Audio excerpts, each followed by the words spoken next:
Pinakamasakit na nangyari sa akin at hanggang ngayon hindi ko matanggap. Sabi ng doktor ko, stage 5 ng aking CKD.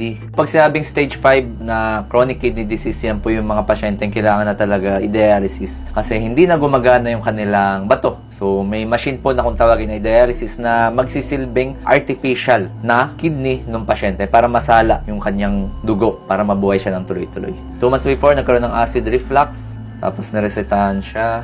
So kung makikita natin, meron siyang bandage dito, no? So kinabitan na po siya ng catheter para ma-connect na yung dialysis machine dito sa ugat niya, dito sa may leeg. So diyan po nagkakaroon ng palitan ng dugo galing sa katawan niya, papuntang dialysis, and sa dialysis, pabalik sa katawan niya. Kahit dati po, nung nasa isang hospital ako sa QC, na center po yun ng mga dialysis patient and mga kidney transplant patient, yung hospital na yun. Napakarami po talagang pasyente na may CKD. Since 2018 po ako andun, pero lahat po ng klase ng CKD patients nakita ko na bata, bagong silang, teenager, 20s, 30s, hanggang sa mga matatanda, 70 years old. Ako, isa sa pinaka-pinaniniwalaan ko kung bakit tumaas po yung kaso ng CKD ngayon ay dahil sa pagdami ng mga pagkain na kung tawagin ay processed food. Isa lang naman yan sa mga dahilan or sa mga risk factor. Pero ako, yun talaga yung pinaka-tinitingnan ko ngayon. Sobrang bilis po kasi ng buhay ngayon. Sobrang daming stress, sobrang daming demand sa work. Kinakain natin at pinapasok natin sa katawan natin, hindi na natin nababantayan. So kapag naipon po yung sobra-sobrang sodium, sobra-sobrang mga preservatives, sobra-sobrang mga chemicals, of course, pwede ma-trigger yung pagkasira ng kidney natin.